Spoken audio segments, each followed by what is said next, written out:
비는 나무 탁자 위에서 불안한 손가락처럼 지붕을 두드리고 있었다. 밤은 커튼 틈새로 스며드는 어두운 생명체로 거실 벽에 괴기스러운 그림자를 드리웠다.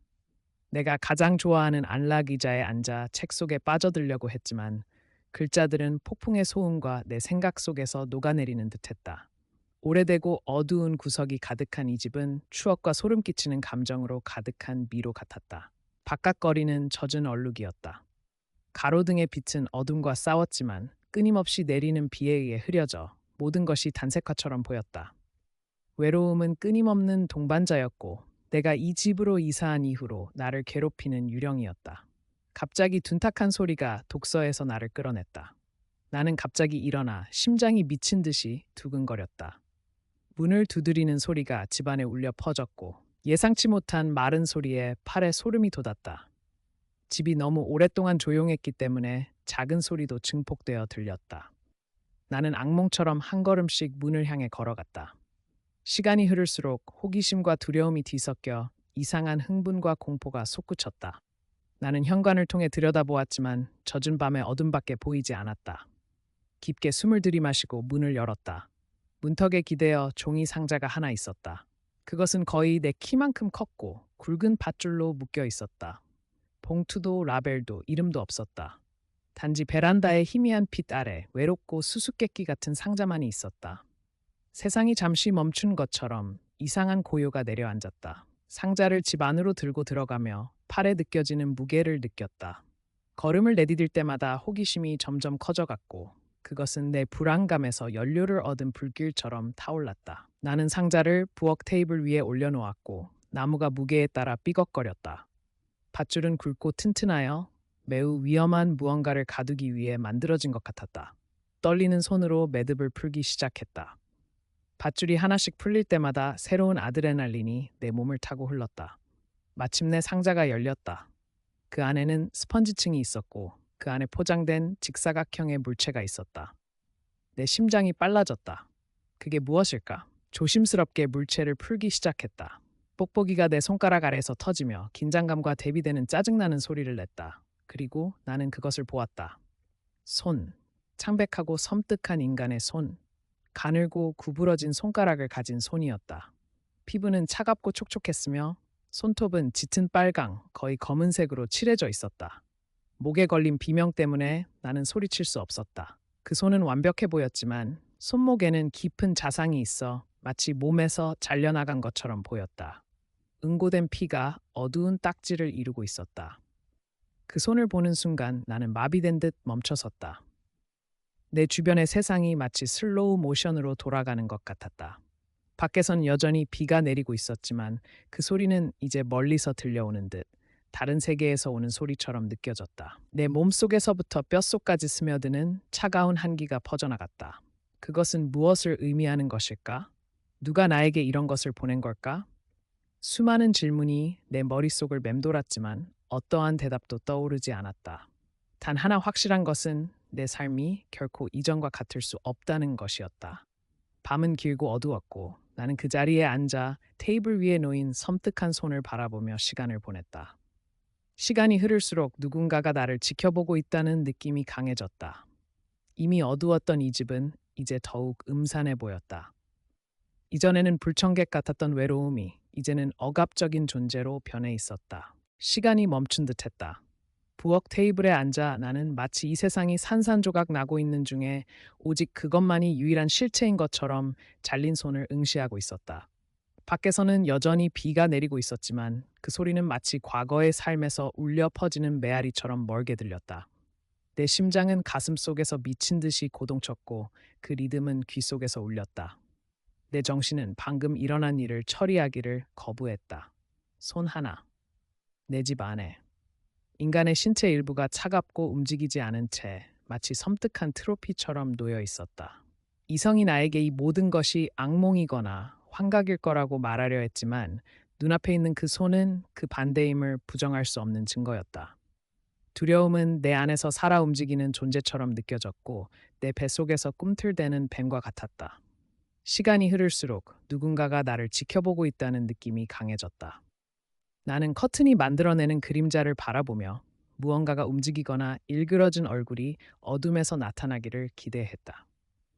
이미 어둡던 이 집은 이제 감옥처럼 변해 있었다. 모든 구석, 모든 물건이 어떤 비밀이나 위험을 숨기고 있는 것처럼 보였다. 나는 방향을 잃고 갇힌 동물처럼 이리저리 걸어 다녔다. 머릿속은 설명을 찾으려 헤맸지만 모든 이론은 터무니없었다. 마침내 현실이 나를 강타했다. 경찰에 신고해야 했다. 떨리는 손으로 전화를 집어들고 긴급번호를 눌렀다. 침착하고 전문적인 상담원의 목소리가 잠시 나를 안심시켰다. 나는 무슨 일이 일어났는지 설명하려 했지만 목소리가 갈라졌다. 상담원은 나에게 침착하게 기다리라고 말했다. 시간은 마치 몇 시간처럼 느리게 흘렀다. 작은 소리 하나하나에 나는 흠칫 놀랐다. 움직이는 그림자 하나하나에 내 심장은 폭발할 것 같았다. 나는 현관문을 바라보며 경찰차의 깜빡이는 불빛을 기다렸다. 마침내 사이렌 소리가 들리자 안도감과 공포가 교차했다. 2명의 경찰이 집 안으로 들어왔다. 그들은 경험이 풍부해 보였고 신체도 건장했다. 그들은 범죄 현장을 신중하게 조사하며 메모를 하고 사진을 찍었다. 그들 중 한 명이 나에게 다가오라는 신호를 보냈다. 이것을 발견했을 때 무엇을 하고 있었습니까?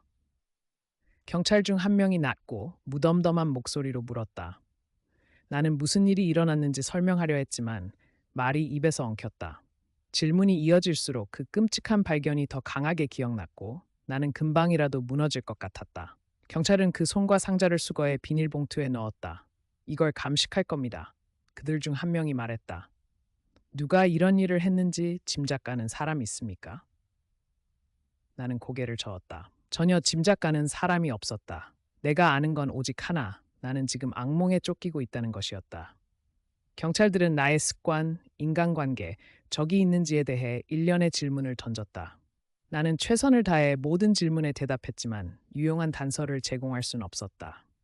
떠나기 전에 한 경찰이 나에게 명함을 건네주었다. 더 기억나는 것이 있으면 언제든지 연락하세요. 그가 말했다. 이 사건을 철저히 조사할 겁니다. 다시 혼자가 된 나는 소파에 앉아 현관문을 바라보았다. 그 집은 이제 단순한 거처가 아니라 범죄의 현장이 되었다. 벽들은 마치 나를 감시하고 있는 것 같았고 나에게 무언가를 비난하는 것 같았다. 누군가가 나를 지켜보고 있다는 느낌은 견딜 수 없을 정도로 강렬했다. 밤은 길고 고통스럽게 흘러갔다. 잠을 자려고 노력했지만 두려움이 나를 깨어있게 했다. 잘린 손의 이미지는 내 머릿속에서 떠나지 않았다.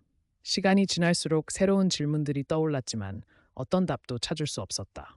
누가 이런 짓을 한 것일까? 왜?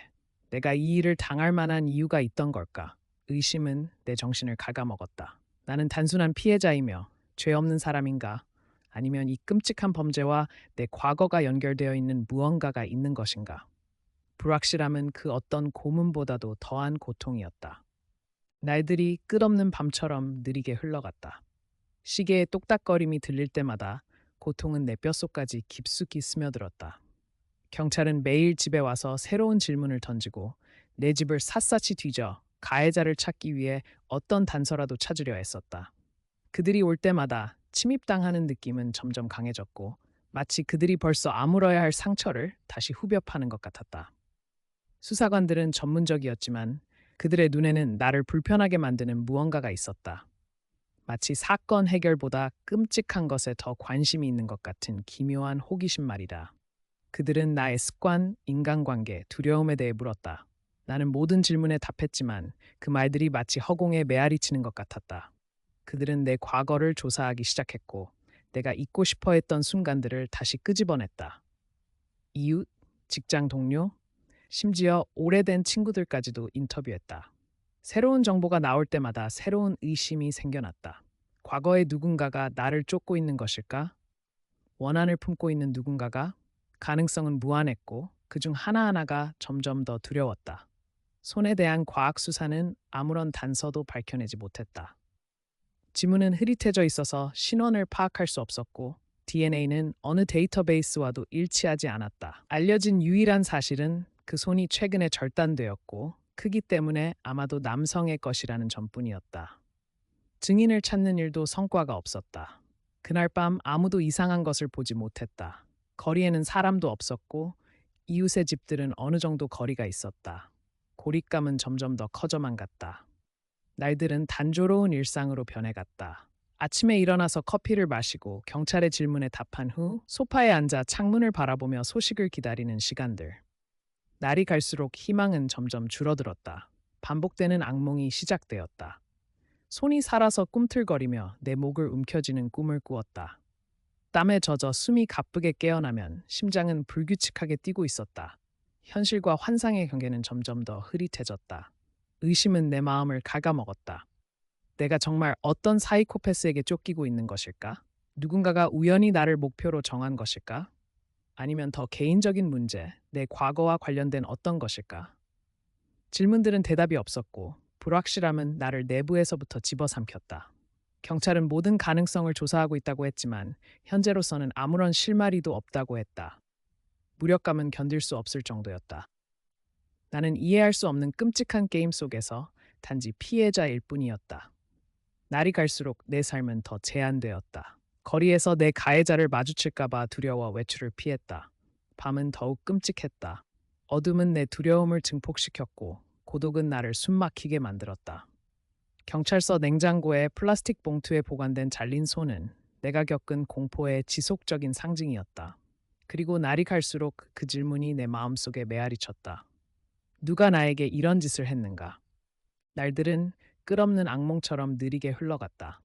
경찰 조사는 진전이 없었고 시간이 지날수록 의심은 내 마음 깊숙이 스며들었다. 내가 무엇을 잘못해서 이런 일을 당한 걸까? 누군가가 나에게 인간의 신체 일부를 소름 끼치는 선물로 보내고 싶어 할 만큼 내가 특별한 이유가 있는 걸까? 나는 내 삶의 모든 측면을 의심하기 시작했다. 과거의 관계, 사업, 다툼 등을 떠올리며 반추했다. 내가 누군가와 원한을 사서 이런 끔찍한 일을 당하게 된 건 아닐까 생각해 보았다. 하지만 아무리 떠올려 보아도 나는 점점 더 혼란스러워질 뿐이었다. 밤은 고문이 되었다. 꿈속에서 나는 끔찍하고 불안한 이미지들에 시달렸다. 손이 살아서 꿈틀거리며 내 목을 움켜쥐는 꿈을 꾸었다. 나는 땀에 젖어 숨이 가쁘게 깨어났고 심장은 불규칙하게 뛰었다. 현실과 환상의 경계는 완전히 무너졌다. 편집증이 나를 휘감았다. 나는 모든 곳에서 위협을 보았다. 그림자, 소리 하나하나가 나를 놀라게 했다. 나는 이웃, 직장 동료, 나와 마주치는 모든 사람을 의심했다. 집은 더 이상 안식처가 아니라 감옥이 되었다. 나는 점점 더 고립되기 시작했다. 내 가해자를 마주칠까 두려워 집 밖으로 나가는 것을 피했다. 방에 틀어박혀 같은 책을 읽고 또 읽으며 진실로 나아가는 어떤 의미나 단서를 찾으려고 애썼다. 의심은 내 정신을 갉아먹었다. 내가 사이코패스에게 쫓기고 있는 걸까?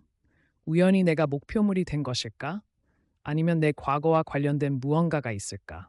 질문들은 대답이 없었고 불확실함은 나를 내부에서부터 잠식했다.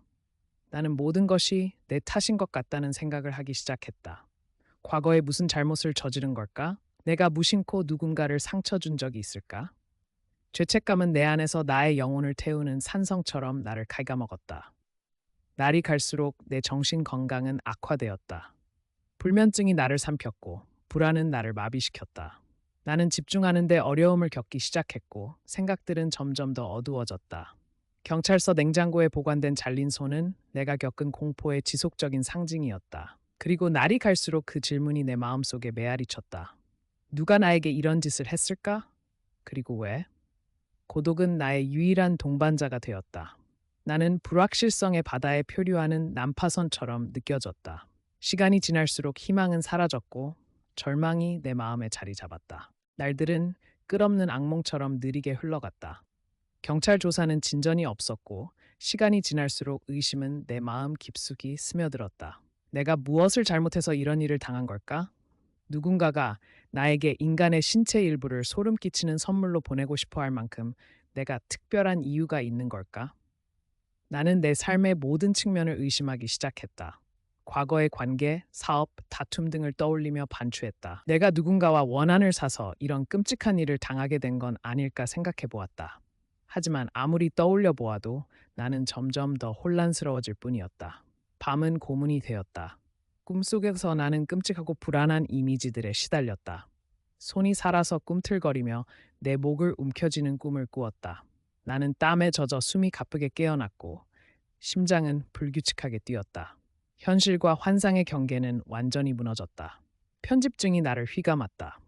나는 모든 곳에서 위협을 보았다. 그림자, 소리 하나하나가 나를 놀라게 했다. 나는 이웃, 직장 동료, 나와 마주치는 모든 사람을 의심했다. 집은 더 이상 안식처가 아니라 감옥이 되었다. 나는 점점 더 고립되기 시작했다. 내 가해자를 마주칠까 두려워 집 밖으로 나가는 것을 피했다. 방에 틀어박혀 같은 책을 읽고 또 읽으며 진실로 나아가는 어떤 의미나 단서를 찾으려고 애썼다. 의심은 내 정신을 갉아먹었다. 내가 사이코패스에게 쫓기고 있는 걸까? 우연히 내가 목표물이 된 것일까? 아니면 내 과거와 관련된 무언가가 있을까? 질문들은 대답이 없었고 불확실함은 나를 내부에서부터 잠식했다. 나는 모든 것이 내 탓인 것 같다는 생각을 하기 시작했다. 과거에 무슨 잘못을 저지른 걸까? 내가 무심코 누군가를 상처 준 적이 있을까? 죄책감은 내 안에서 나의 영혼을 태우는 산성처럼 나를 갉아먹었다. 날이 갈수록 내 정신 건강은 악화되었다. 불면증이 나를 삼켰고 불안은 나를 마비시켰다. 나는 집중하는데 어려움을 겪기 시작했고 생각들은 점점 더 어두워졌다. 경찰서 냉장고에 보관된 잘린 손은 내가 겪은 공포의 지속적인 상징이었다. 그리고 날이 갈수록 그 질문이 내 마음속에 메아리 쳤다. 누가 나에게 이런 짓을 했을까? 그리고 왜? 고독은 나의 유일한 동반자가 되었다. 나는 불확실성의 바다에 표류하는 난파선처럼 느껴졌다. 시간이 지날수록 희망은 사라졌고 절망이 내 마음에 자리 잡았다.